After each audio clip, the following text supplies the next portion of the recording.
Welcome to Mind Witchery. I'm your host, Natalie Miller, and I'm so glad you're here. Hello, my love. This is me coming back to record anew. It has been many, many moons since I have felt inspired to record a new spell for you all. I've done some interviews. I have been interviewed, but I haven't been sitting down solo to share my thoughts. And I did have to give myself kind of like big permission to do that. It is super meaningful for me to show up consistently for creative pursuits. And it's super meaningful for me to connect here with you. But I have to say, in September, I felt my creative reserves were just spent. And I wasn't feeling excited to come and to show up. And I knew that if that's how I was feeling, that you would feel it too. So as you probably know, if you listen regularly, I did a bunch of rekindlings, meaning I went back and I found episodes that I hoped would resonate in this moment. And then I aired a bunch of interviews, and I did my best to keep releasing something each week. Until last week, and last week I broke my streak. I had a 138 episode streak.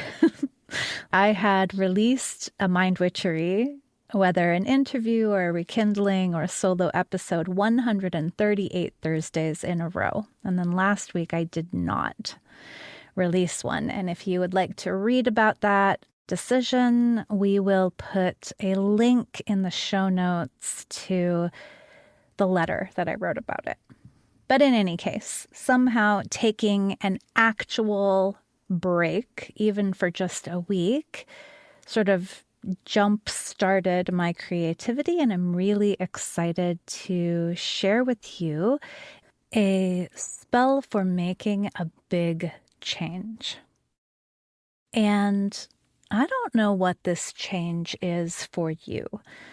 It might be a change in your personal life. It might be a change in your business. It might be a change in your everyday life, like the way you move through life. It may be a change in your home, in your environment. I don't know what it is for you. But whatever it is, I do know this. Big changes happen step by tiny step. Enormous shifts happen move by small move. And really, truly, whenever change is impeded, like whenever there's a change that you want to happen and it's not happening, I'm telling you, always, it's because the step that you are thinking you need to make is just too big. I mean, really, I could end this episode right here, but I will talk a little bit more about it and just about the phenomenon as I see it, both for myself, for my clients, for my beloveds. Yeah. So very often when we want something, we want to make a big change, we think of it in its fully resplendent glory.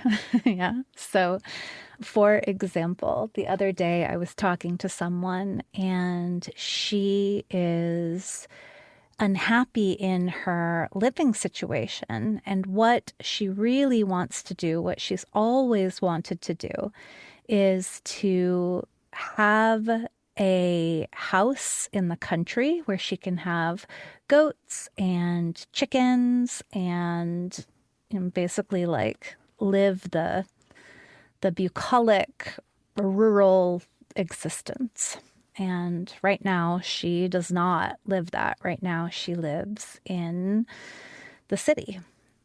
So when she thinks about the change she wants to make, she wants to make that big change from city mouse to country mouse. She wants this enormous shift. And slash but, A, she doesn't know exactly where to begin. And B, and I think this is actually key, while she loves the idea of this, there is in her a little bit of a question mark around whether or not it really truly is what she wants. So, what does it look like to make a tiny step from city mouse to country mouse? Because what it looks like right now for her is getting on to Zillow and looking at properties, which, I mean, is fine as kind of a, I don't know, research, I guess, but it's not really a step, because I think the step she's asking herself to take after Zillow is buy a property. And that step is way too big. And so what happens for her is she gets stuck in, fantasy window shopping on a real estate app rather than actually making moves toward the change. So, okay, again, what would it look like to make tiny moves? Well, one, in my opinion, would be to go live in the country here and there. So that might look like getting an Airbnb for a day or two. And even though it's only for a day or two, this is her actually living out in the country like she's dreaming of. Maybe then a next step would be to expand that into a week and try it for a week. Maybe then try it for 2 weeks. Maybe then look for some kind of opportunity where she can be on a farm. And so while maybe she hasn't sold her condo and moved out to the country, she is more and more living the life she wants to live. She's trying it on. She's taking these tiny steps toward it. Yeah. At the same time, she might be taking tiny steps to really think through what it would take to be able to invest in a rural property. And listen, there are so many things to learn here. Maybe one part of it is financial. So, okay, what are the steps I will need to take in order to be able to sell my condo? And then once I have those steps, let me start action by action taking those steps. Here's another place. Okay, I want to have chickens. I have this idea, this dream of having chickens, but maybe I've never actually had chickens. Well, let me find someone, some neighbor, someone who has chickens, and let me volunteer to help with them. Let me learn more about them. Let me, I don't know, chicken sit while those friends go on vacation. Let me try it out. Let me begin to do it. Do you see? All of these different avenues of action help me to begin moving in the direction of the big, big goal. And this is so helpful for 2 reasons. Like, number one, I'm no longer stuck in the fantasy. I'm actually doing something. Number 2, I'm trying it out. I'm trying it on for size. I'm seeing how it feels. I'm verifying that this might actually be something I truly, truly want to do. Both of those effects are enormously empowering. I get more knowledge, I get more self-knowledge, and I get momentum building. Okay, let's do another example. Let's say what you really want to do is write a book. And I don't know, for the sake of example, let's say it is a novel. You want to write a novel. Here you are, maybe with a vague premise or a character in mind, and what you really want is to write a novel. Now, that is not a step for most of us. For most of us, that is a leap over a chasm of ignorance, right? I say with love, because I kind of would like to write a novel someday. So where might we begin? So many places. Right? You could begin with your idea, like really fleshing out your idea. So you could begin with this character you have in mind. You could take the tiny step of making a list of things that you'd like to flesh out about the character. And then, step by tiny step, you could begin to flesh that out.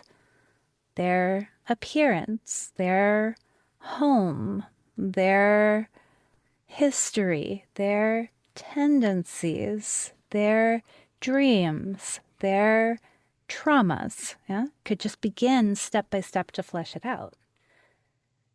You could also begin by learning more about writing. You could begin by researching classes to take about constructing stories. You could begin by finding and reading books about writing novels. And I will say finding would be one step, and then actually reading would be another series of steps.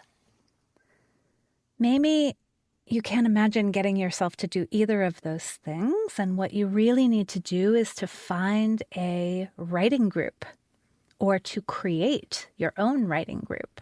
Yeah. So again, the key is the tiny steps are totally doable, and the tiny steps get you into action. They get you moving toward the bigger goal. They get you building the muscle you will need to get to the bigger goal.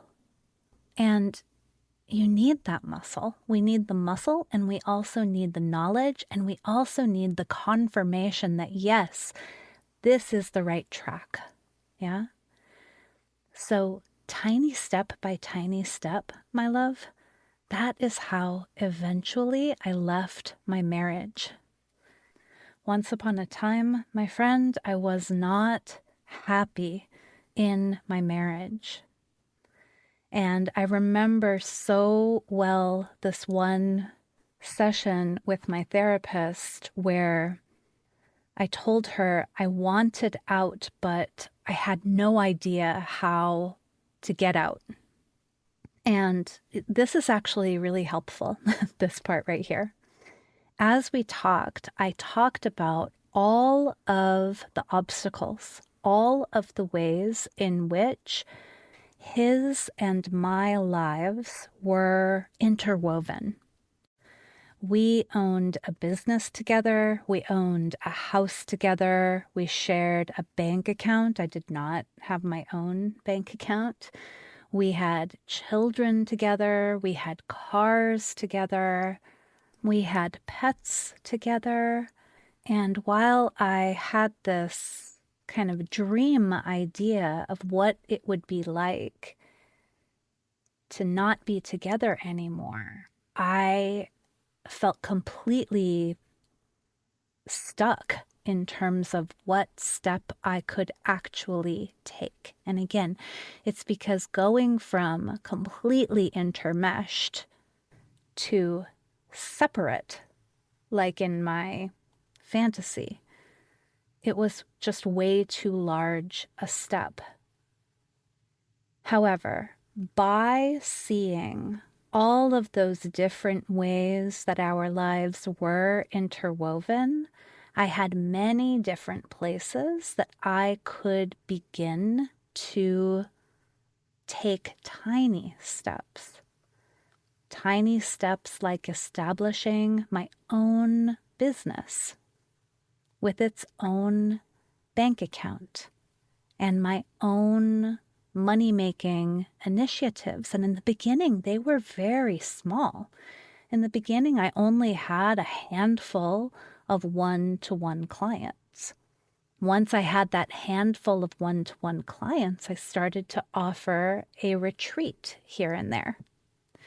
Once I offered a retreat here and there, I offered more retreats.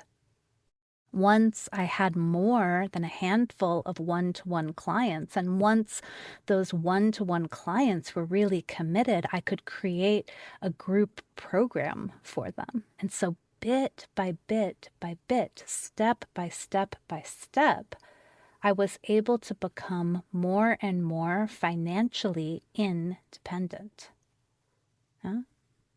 On the family front, I started to travel with my kids alone more and more. I was always wanting to take trips and do visits and things like that. He wasn't as into that, and so I would start to take them on my own. And again, it was small. It wasn't enormous. It wasn't me moving out, but it was me going away with them for 3 or 4 days, taking them on little adventures just with me. For that matter, I also traveled more and more on my own. So I traveled leading retreats, but I also traveled taking myself on retreat. And by doing this, I got more and more felt experience, more and more actual experience of what it was like to be on my own. This was really vital and important because, yes, I wanted out of my marriage, but, that's easy to say from here, retrospectively. At the time, I think there was a part of me that was not completely sure. I think there was a bit of ambivalence there, a bit of confusion, quite a bit of emotional entanglement. And so now I can tell you, yes, I wanted to leave and I was taking steps, but really at the time, those steps were trials as much as anything else. I was trying out what it was like to be on my own. Throughout this time, especially when the marriage was more volatile, I would go to see apartments that I might live in. So I wouldn't just look on Zillow or Craigslist. I would make an appointment. I would go put my body in the place to feel it, to imagine it, to see how far it was from the house, to imagine where my children would sleep, to look at the numbers, to look at the security deposit and the rent and really think about, okay, how would this work?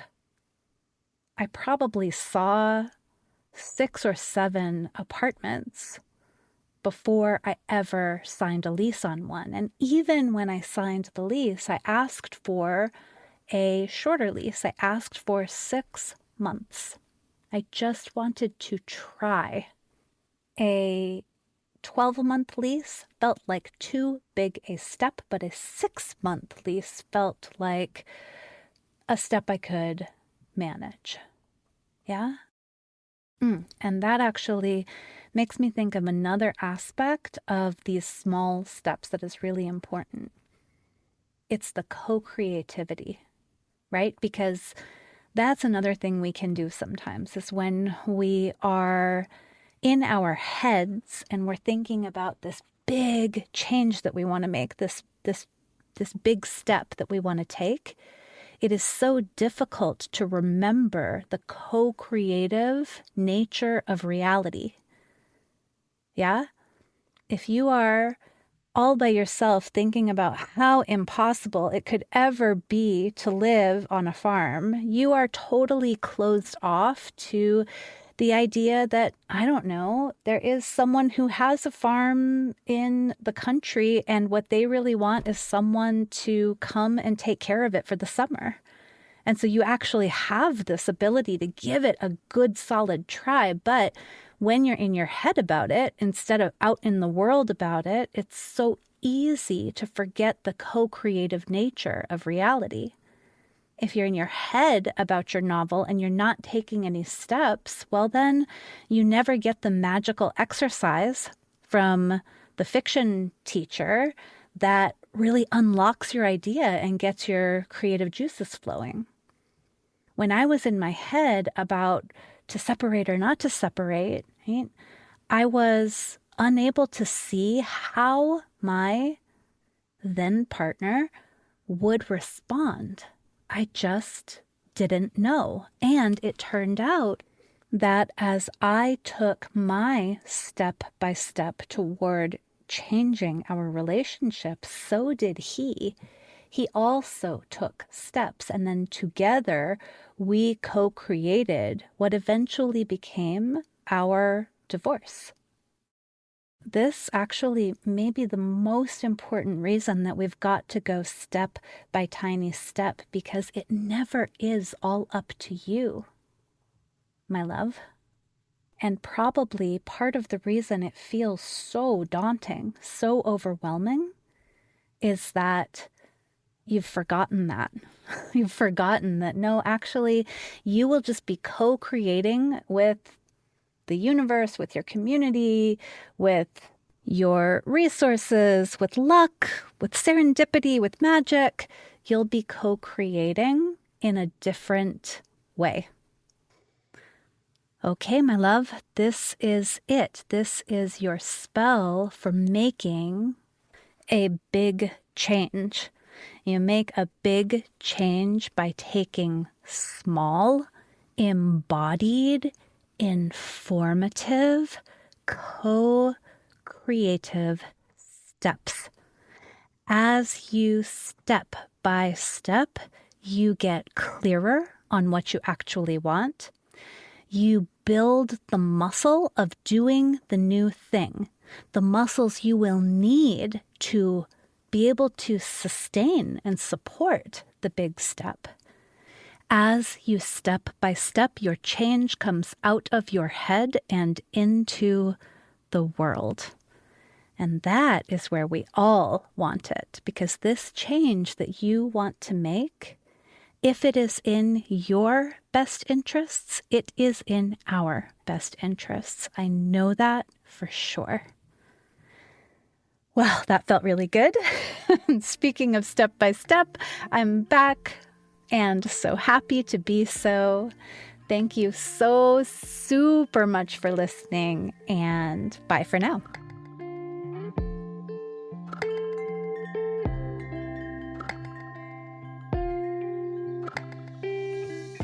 Thank you for listening to this episode of Mind Witchery.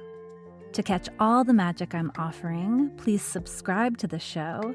Or if you want a little bit of weekly witchiness in your inbox, sign up for my Sunday letter at mindwitchery.com. If today's episode made you think of a friend or loved one, your sister, your neighbor, please tell them about it. We need more magic makers in this troubled world. Like all good things, this podcast is co-created by stellar people. Our music is by fabulous DJ, artist, and producer Shammy D. Our gorgeous art is by the sorcerers at New Moon Creative. Mind Witchery is produced in conjunction with Particulate Media, K.O. Myers, executive producer. And I am Natalie Miller. Till next time.